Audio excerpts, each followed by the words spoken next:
Hello guys, Belle here once again, working on the Druid series for the Spell and Talent Breakdown. I am going to be doing the Guardian Druid.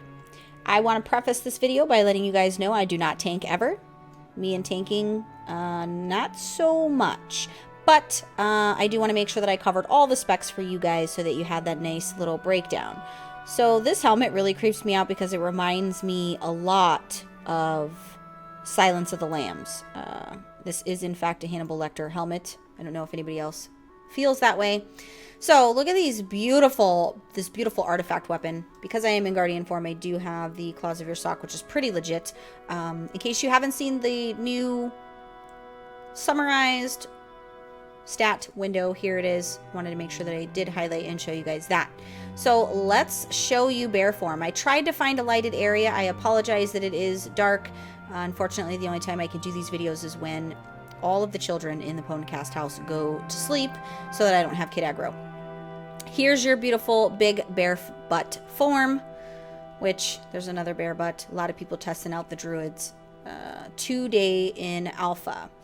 So let's jump right in with the information that we do have regarding the bar tank. So Guardians, here's going to be your core combat abilities. Your Mangle, Lacerate, Thrash, Moonfire.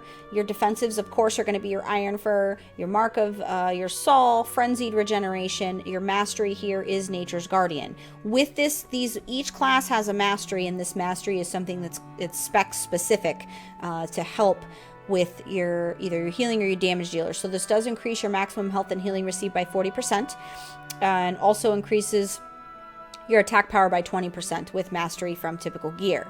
So these are going to be crucial, and this is going to be what it looks like as far as bear tanking. Now, bear tanking, from what I know, and having ran with the bear tank in the guild for raiding, I know that they're pretty awesome.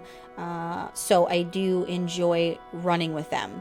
Obviously, their primary stat, agility, everybody knows that. You have your Mangle, your Iron Fur, Thrash, Barkskin, Frenzied Regeneration, and your Swipe. So as far as your spells go and the way that it works, this is still what you're looking at as far as all your spells are concerned. You have your Moonfire, which is still pretty legit, and all of that good, happy stuff.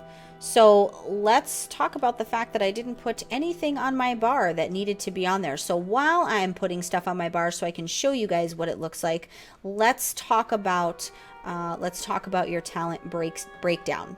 So you have your first set's going to be Brambles, which is a passive.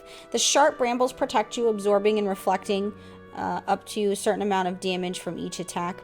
While Barkskin is active, the brambles also deal a certain amount of nature damage to all nearby enemies within 1 second. You also have an instant ability. It's called Pulverize. Devastating blow that consumes 2 stacks of your Thrash on a target and deals quite a bit of physical damage and reduces all damage you take by 15% for 20 seconds. This is actually pretty neat, and the fact that it does not have a cooldown, I do appreciate that. You also have Blood Frenzy, which is a passive ability. Thrash also generates 2 rage each time it deals damage over time while at 3 stacks. Your second is going to be Guttural Roars. This is a passive ability. It does increase the radius of Stampeding Roar by 200%. That's huge. The radius of Incapacitating Roar by 100% and reduces the cooldown of Stampeding Roar by 50%. That's pretty amazing, and I think will be super useful in a lot of instances.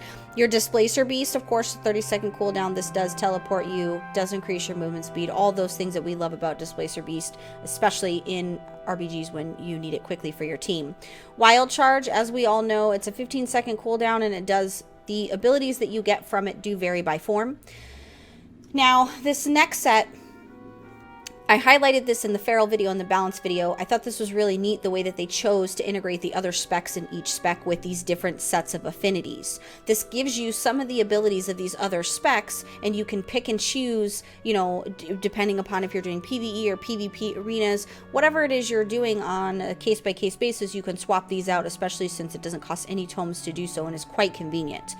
With your balanced affinity, you are going to be getting the Astral Influence, which means it does increase all of your abilities by 5 yards, the range of that. You also have Moonkin Form, Star Surge, Lunar Strike, Solar Wrath, and Sunfire while being a Guardian Druid. You also get to make use of the feral affinities. So this is going to give you your feline swiftness, which does increase your movement speed by 15%. You're also going to be getting shred, rip, ferocious, bite, and swipe, which is pretty nifty, especially in a tank situation when you pretty much already got to be up the boss's ass. Restoration affinity obviously is going to give you your Sarah's gift. These are your heals. You get rejuvenation, regrowth, and swift mend.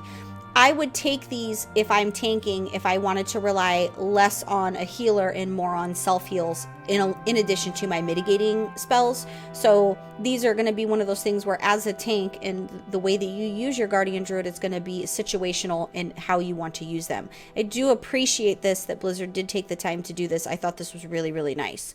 Now your Mighty Bash, your Mass Entanglement, and your Typhoon. These three things are specific for specific reasons. Your Typhoon, which is your knockback, you would use this if you do PvP on certain battleground maps. You would use this to knock back, to knock people off at Lumber Mill, knock people off at Eye of the Storm. That's what you would utilize that for. Your Mass Entanglement, you would use this in a situation where you would choose between your Typhoon and your Mass Entanglement. If you're on Silver Shard Mines, you might want to knock them out of the circle for the cart, or Mass Entanglement will stop them from entering the circle. And then your Mighty Bash, of course, would be used in a lot of instances, which is your stun. Now, the Soul of Forest is a passive ability. Mangle generates 5 more rage and deals 15% more damage. You also have your Incarnation, which is the guardian of your sock. It's a 3-minute cooldown, but it's pretty powerful, which is why it has that 3-minute cooldown. Improved bear form that reduces the cooldown of all melee damage abilities and growl to 1.5 seconds. It does cause Mangle to hit up to 3 targets, which is really nice. It lasts 30 seconds. The cool thing about this lasting 30 seconds is you can freely shapeshift and still take advantage of this being up. Your Galactic Guardian, this is a passive ability. Your damage does have a 5% chance to trigger a free automatic Moonfire on that target. Pretty awesome.